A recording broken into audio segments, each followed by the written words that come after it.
십계명을 우리가 하나하나 살펴보았습니다. 십계명이 왜 중요하다고 말씀을 드렸죠?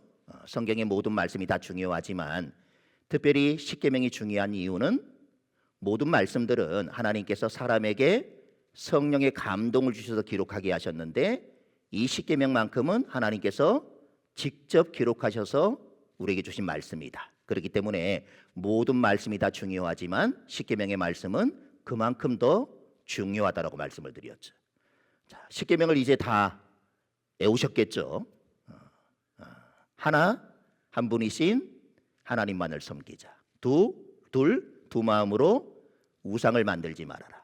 셋, 삼가 여호와의 이름을 망령되이 일컫지 말라. 사사로이 안식일을 범하지 말라. 오직 내 부모를 공경하라. 육신을 살인하지 말라. 칠흑 같은 마음으로 간음하지 말아라. 팔뚝을 찍더라도 도둑질하지 말라. 구차하게 거짓 증거하지 말라. 십자가를 굳게 붙들고 내 이웃의 것을 탐내지 말라. 하나님께서 이렇게 십계명을 우리에게 주셨는데 십계명을 왜 주셨겠습니까? 그냥 알고 있으라고 주셨겠습니까? 당연히 십계명을 주시는 이유는 우리에게 그 계명을 기억하고 그 계명을 지키며 살아라. 이런 의도로 하나님께서는 이 계명을 우리에게 주셨다라고 하는 것이죠. 이 하나님의 법인 십계명은 지키기 싫으면 지키지 않아도 되는 것이 아니라 반드시 지켜야 하는 아주 엄한 하나님의 법으로 우리에게 주어진 것입니다. 때문에 만약 이스라엘이 이 법을 지키지 못하면 하나님은 크게 노하게 될 것이고 이스라엘을 벌 주실 수밖에 없는 것이죠. 그렇게 보면 법은 아주 귀찮은 것이라 이렇게 생각할 수 있습니다. 법을 세우지 않았으면 마음대로 살 수 있지 않겠는가? 이렇게 하면서 우리는 실컷 놀 수 있다는 그런 생각을 하게 되어지겠죠. 그런데 법을 세워 놓으신 것 때문에 하고 싶은 것을 마음대로 하지 못한다. 이런 생각을 할 수 있을 것입니다. 그렇게 생각하면 법은 아주 귀찮은 것이라 이렇게 여길 수 있을 것입니다.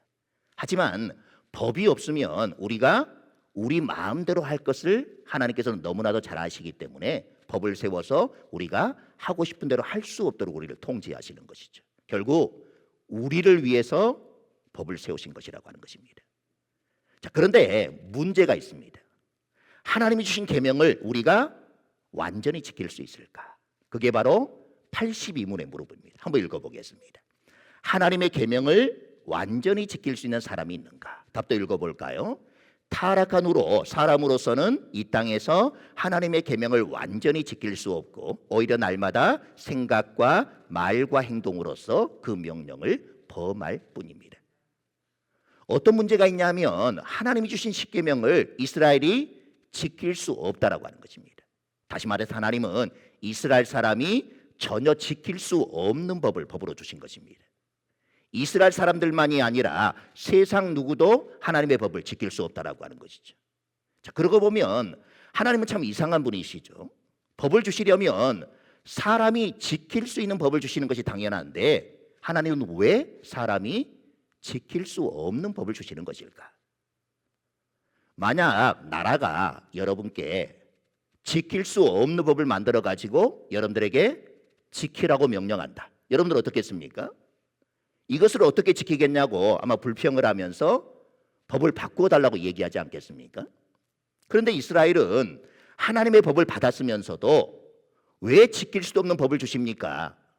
우리가 지킬 수 있는 법을 주십시오. 이렇게 하나님께 요구하지도 않았고 불평하지도 않았다라고 하는 것입니다.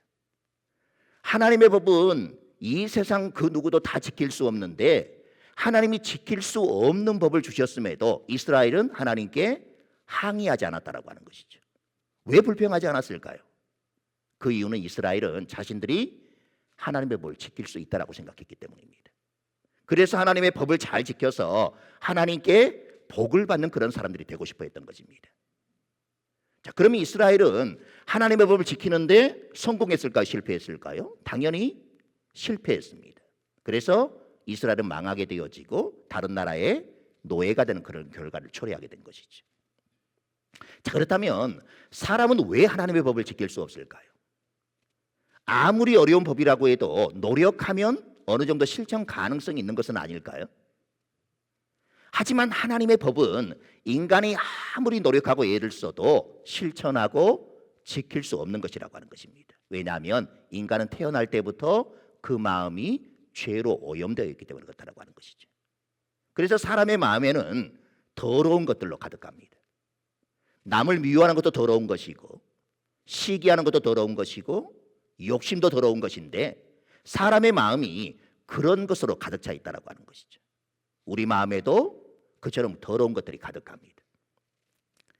죄로 오염된 더러운 마음으로는 하나님의 법을 지킬 수가 없습니다. 오히려 항상 하나님의 말씀을 어기면서 내가 좋아하는 것에만 마음을 두고 살아가는 것이죠. 마음이 더러워졌기 때문에 그럴 수밖에 없다고 하는 것입니다. 하나님을 생각하며 사는 것이 아니라 나만 생각하며 살아갈 뿐이라고 하는 것이지. 그런데도 이스라엘 사람들은 자신들의 마음이 더럽다는 것을 생각하지 못했습니다. 그래서 십계명도 쉽게 생각해 버린 것입니다. 하나님께 예배드리고 착하게 살면 되지 이렇게 생각한 것이지. 하나님의 법은 마음이 더러워지지 않고 깨끗한 마음을 가지고 있는 사람만 지킬 수 있는 것입니다.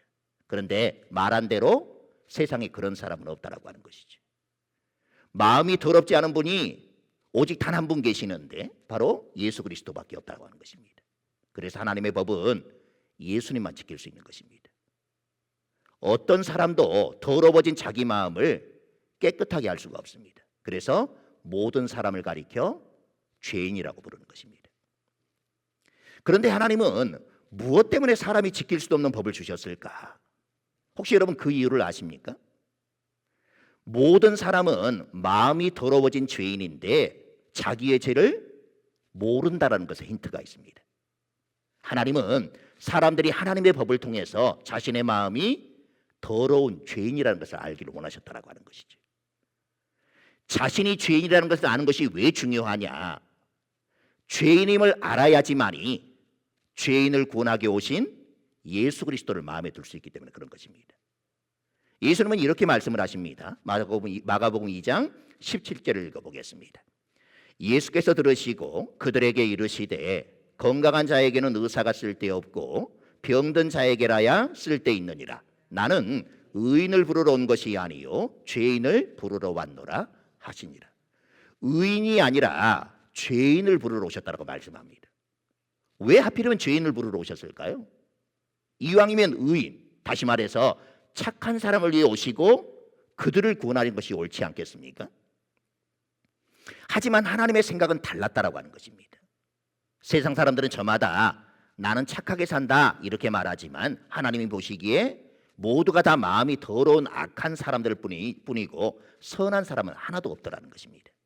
그래서 죄인을 구원하기 위해 예수님을 보내신 것인데 사람이 자기 죄를 모르면 어떻게 되겠습니까? 예수님을 필요로 하지 않게 되어지겠죠. 나는 내가 착한 일을 많이 해서 구원을 받을 수 있다 이렇게 생각할 뿐입니다. 그래서 너희들은 모두가 나의 말대로 살지 못하는 악한 죄인들이다. 이것을 말씀하기 위해 우리에게 십계명을 주신 것입니다. 자신이 더러운 죄인이라는 것을 알게 된 사람만이 십자가에 죽으신 예수님을 원하게 된다라는 그런 얘기가 되어지는 것이죠. 그래서 83문은 계속해서 이렇게 우리에게 묻습니다. 읽어보겠습니다. 율법을 범한 모든 죄가 다 같이 악합니까? 답도 읽어볼까요? 어떠한 죄는 그 성질과 여러 가지 얽힌 문제들이 있으므로 하나님 앞에서 다른 죄보다 더 악하기도 합니다. 83문도 계속해서 읽어보겠습니다. 범한 죄마다 마땅히 받을 대가는 무엇인가요? 답도 읽어보겠습니다. 범한 죄마다 받을 대가는 이 세상과 오는 세상에서 하나님의 무서운 진노와 저주입니다. 사람이 하나님의 명령을 지킬 수 있다라고 했습니까? 지킬 수 없다라고 했습니까? 지킬 수 없다라고 말씀을 드렸죠. 그 이유는 하나님의 말씀을 완전히 지키는 것은 곧 선을 행하는 것인데 사람은 선을 행하는 것을 원하지도 좋아하지도 않기 때문에 그렇습니다. 여러분 이상하지 않습니까? 사람은 대개 악한 행동을 하는 것보다 착한 행동, 선한 행동을 하며 사는 것을 좋아합니다. 여러분 어떻습니까? 악한 행동을 하는 것이 더 좋습니까? 착한 행동을 하는 것이 더 좋습니까? 당연히 착한 행동을 하는 것이 더 좋습니다. 착한 행동을 하면서 사람들에게 착하다 이런 칭찬받는 것을 좋아할 것입니다. 또 선을 행하는 사람도 우리 주변에서 많이 볼 수 있습니다. 평생토록 열심히 일해 모은 돈을 전에 기부하는 그런 사람도 있고, 주변에 어려운 사람들을 돕고 살아가는 그런 사람들도 참 많습니다. 이런 분들은 보통 사람이 쉽게 할 수 있는 그런 선행을 하며 살고 있다고 하는 것이죠. 우리가 볼 때 그런 분들은 정말 죄 없이 착하게 살고 있다, 그렇게 우리가 볼 수도 있을 것입니다. 그런데 성경은 그런 분들도 선을 행할 힘이 전혀 없는 죄인이라 이렇게 단언해 버리는 것이죠. 이것이 하나님의 말씀이라고 하는 것입니다. 자, 그러면 하나님은 나쁘게 살지 않으려고 애를 쓰고 착한 일을 하는 사람도 많은데 무엇 때문에 사람이 선을 행할 수 없는 죄인이라 이렇게 규정해 버리고 계시는 것일까요? 혹시 그 이유가 무엇인지 아시겠습니까? 이유는 세상이 생각하는 죄와 하나님이 말씀하시는 그 죄가 다르기 때문에 그렇습니다. 세상이 생각하지 않는 죄는 어떤 것입니까? 법을 어긴다든가 도덕적으로 바르지 못한 그런 행동을 말하는 것이죠. 그런데 하나님이 죄라 이렇게 말씀하시는 것은 하나님의 말씀에 순종하지 않는 모든 것이 죄라고 말씀하는 것이죠. 다시 말해서 하나님께 불순종하는 것이 죄다 이렇게 말하는 것입니다.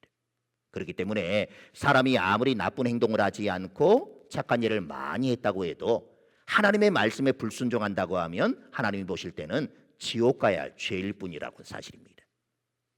따라서 사람이 선을 행할 수 없다라는 이 말은 사람이 하나님의 말씀에 순종할 수 없다라는 그런 뜻이 되어지겠죠. 다시 말해서 사람은 하나님의 말씀을 듣지 않고 자기가 원한 대로 살아가도록 되어 있다는 것입니다. 왜 그런가 하면 사람의 마음에 자리하고 있는 죄의 힘을 우리가 이길 수가 없기 때문에 그렇다는 것이죠. 그래서 하나님의 말씀에 순종하지 못하고 항상 불순종하면서 죄를 범하고만 살아가는 모든 사람에 대해 하나님은 진노하는 것이고 그 대가로 심판을 받고 지옥에 가야 하는 것입니다. 그런데 성경을 보면 죄를 둘로 구분해서 말하고 있음을 볼 수가 있습니다. 요한일서 5장 16절을 같이 한번 읽어보겠습니다. 누구든지 형제가 사망에 이르지 아니하는 죄 범하는 것을 보거든 구하라. 그리하면 사망에 이르지 아니하는 범죄자들을 위하여 그에게 생명을 주시리라. 사망에 이르는 죄가 있으니 이에 관하여 나는 구하라 하지 않노라. 자, 이 구절을 보면 죄를 둘로 구분을 하고 있습니다. 어떻게 구분합니까? 사망에 이르는 죄가 있고 사망에 이르지 아니하는 죄가 있다. 이렇게 구분해서 말하고 있습니다. 살인죄가 큰 것일까요? 도둑질이 큰 것일까요? 당연히 사람을 죽인 살인죄를 더 큰 죄로 여기는 것입니다. 그래서 살인죄를 지은 사람은 그 죄에 따라 사형을 받기도 하는 것이죠. 하지만 도둑질을 한 사람을 사형을 하는 경우는 거의 없습니다.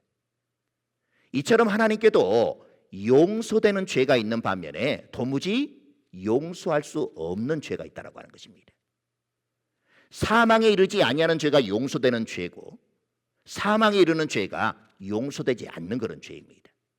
하나님이 보실 때 도저히 용서할 수 없는 그런 죄이기 때문에 사망에 이를 수밖에 없다고 하는 것이죠. 그만큼 큰 죄라고 하는 그런 뜻입니다. 자, 그렇다면 하나님이 용서하시지 않는 죄는 어떤 것일까? 여러분들이 생각할 때 하나님이 이런 죄는 용서하지 않으실 것 같다 이렇게 생각되는 것이 있습니까? 골로새서 2장 13절을 읽어보겠습니다. 또 범죄와 육체의 무할례로 죽었던 너희를 하나님이 그와 함께 살리시고 우리의 모든 죄를 사하시고. 하나님이 우리의 죄를 용서하셨는데 모든 죄를 용서하셨다 이렇게 말씀하고 있습니다. 모든 죄를 용서하셨다라는 것은 하나님 앞에서 용서되지 못할 죄는 없다는 그런 뜻이기도 합니다. 우리가 생각할 때 죄 아무리 큰 죄라고 여겨지는 죄도 하나님은 모두 용서하시는데 이것을 하나님의 무한하신 은혜라 이렇게 말합니다. 이처럼 하나님은 모든 죄를 용서하셨고 용서하지 못할 죄가 없는데 용서되지 않는 죄가 있다 이렇게 말하는 것은 과연 무슨 뜻이겠습니까? 여러분 어려워도 잘 들어보시길 바랍니다. 하나님이 우리의 죄를 용서하시는데 무조건 모든 사람들을 향해서 내가 너의 죄를 용서한다 이렇게 하시는 것이 아닙니다. 다시 말해서 예수님을 알지도 못해도 다 용서하시는 것이 아니라 예수님을 믿는 사람들만 용서하신다라고 하는 것이죠.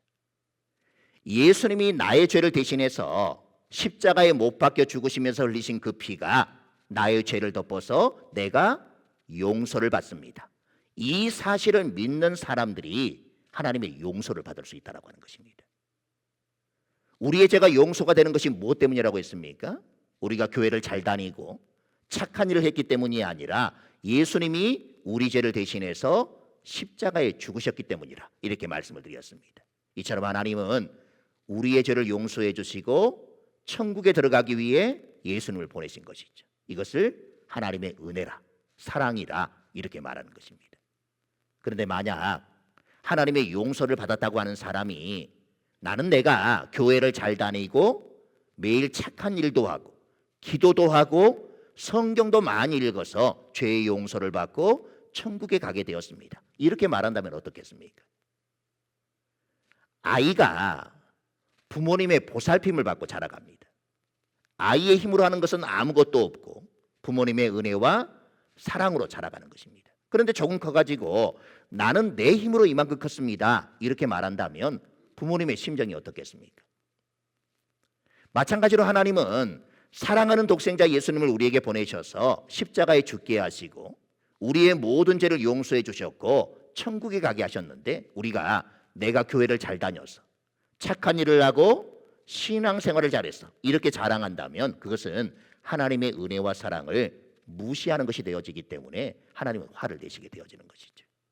이런 사람은 예수님을 믿는 것이 아니고 하나님의 용서 안에 있는 것도 아닙니다. 그래서 사망에 이르는 죄라 이렇게 말씀하시는 것입니다. 하나님이 보실 때 가장 큰 죄, 가장 악한 죄는 뭐냐? 하나님의 크신 은혜와 사랑을 무시하는 것입니다. 하나님의 은혜와 사랑으로 모든 죄가 용서가 되어지고 천국 백성이 되었는데 그 은혜와 사랑에 감사하기보다 내가 예수를 잘 믿었기 때문이라고 자기를 자랑하는 것이 되어지면 하나님께서는 그것이 악한 죄라고 말씀하시는 것입니다. 그렇기 때문에 사망에 이르는 죄라 이렇게 말씀하는 것이죠. 하이델베르크 요리문답에 보면 이 부분에 대해서 아주 잘 정리해 놓은 그런 부분들을 볼 수가 있습니다. 하이델베르크 요리문답 115문을 한번 읽어보겠습니다. 이 세상에서는 아무도 십계명을 완전히 지킬 수 없는데 하나님께서는 왜 그렇게 엄격히 십계명을 설교하게 하십니까? 첫째를 읽어보겠습니다. 평생토록 우리의 죄악된 본성을 더욱더 알게 되고 그리하여 그리스도 안에서 사죄와 의로움을 더욱더 간절히 추구하도록 하기 위함입니다. 둘째도 읽어보겠습니다. 이 세상의 삶을 마치고 목적지인 완전에 이를 때까지 하나님의 형상으로 더욱더 변화되기를 끊임없이 노력하고 하나님께 성령의 은혜를 구하기 위함입니다. 왜 하나님께서는 인간이 지킬 수 없는 십계명을 주시면서 그 십계명을 지키며 살아가라고 말씀하시는가? 우리가 우리 자신이 그 십계명을 지킬 수 없는 존재라는 것을 깨닫기를 원하시는 것이죠. 내 힘으로는 도저히 이 명령을 지키며 살 수 없다. 그러니 나는 누가 필요하다? 주님이 필요하다. 이런 고백들을 가지길 원한다는 것입니다. 만일 지킬 수 있는 것을 주셨다. 그래서 우리가 지키며 살고 있다. 그럼 우리는 어떻게 생각하겠습니까? 내가 지켰다. 이렇게 생각하는 것이죠. 오히려 다 지킬 수 없기에 더욱더 주님을 의지할 수 있어서 감사한 것입니다. 하나님께서 우리와 원하시는 관계가 바로 이런 것인가 봅니다. 더욱더 기도하면서 더욱더 의지하기를.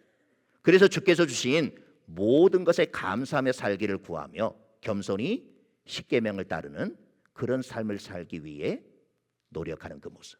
그것이 하나님께서 우리에게 십계명을 주신 이유라고 하는 것이죠. 이렇게 얘기하면 지킬 수 없으니 지키지 않는다. 이렇게 생각할 수 있겠지만 지킬 수 없지만 하나님께서 우리에게 힘과 능력과 의지를 주시면 우리는 날마다 이 말씀대로 살아가기 위해 몸부림치는 그런 영혼들이 될 수 있다고 하는 것이죠. 그러기에 하나님은 우리에게 이 계명을 주시면서 하나님 자신을 위해 주신 것이 아니라 우리를 위해 주신 것이고, 늘 반복해서 말씀을 드리지만 우리가 하나님의 말씀을 지키는 것이 아니라 하나님이 우리를 지켜주는 것이다. 그리고 이 말씀을 지키며 살아가는 것이, 이 말씀이 우리를 구속하고 억압하는 것이 아니라 오히려 우리를 이 법 안에서 더 자유롭고 더 행복하게 살아갈 수 있게 해준다. 우리는 보통 세상에서 착하게 살아가는 사람들을 보면 이렇게 쉽게 얘기하죠. 저 사람은 법 없이도 살 수 있는 사람이다. 여러분, 근데 착한 사람이 법이 없으면 살 수 있겠습니까?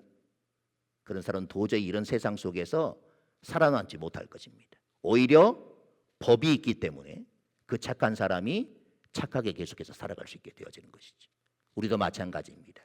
우리가 그리스도인답게 살아갈 수 있는 것은 하나님께서 이 법을 우리에게 주시고 그 법을 의지하며 살게 하시고 그 법을 지키며 살게 하시는데, 우리 자신으로서는 다 지킬 수 없지만 하나님 앞에 더 간절히 엎드리고 그 하나님을 더 간절히 의지하게 되어지면 하나님께 주시는 그 힘으로 우리가 이 말씀들을 지키며 살아갈 수 있는 그런 은혜가 주어진다는 것입니다. 그럴 때 우리의 모든 삶을 말씀이 지켜주게 되어지는 것이죠. 우리가 날마다 말씀과 함께 살아가야 될 이유가 바로 여기에 있는 것입니다. 말씀을 늘 가까이 하고 그 말씀을 듣고 읽고 암송하고 묵상하는 그런 훈련들을 통해 날마다 삶의 자리에서 우리가 살아가지만 그 말씀을 우리의 생각과 우리의 마음속에 되뇌이며 살게 되어질 때 그 말씀이 여러분들의 모든 삶의 자리를 날마다 지켜주게 될 것입니다. 그래서 여러분들의 삶의 자리 가운데 말씀의 능력들이 날마다 나타나게 될 것입니다. 내 힘으로는 다 지킬 수 없지만 더더욱 하나님을 의지하며 살아가심으로 날마다 이 말씀에 순종하며 살아가는 여러분들이 되어 그 말씀의 능력들이 여러분의 삶 가운데 날마다 충만하게 되기를 간절히 소망합니다. 기도하겠습니다. 하나님,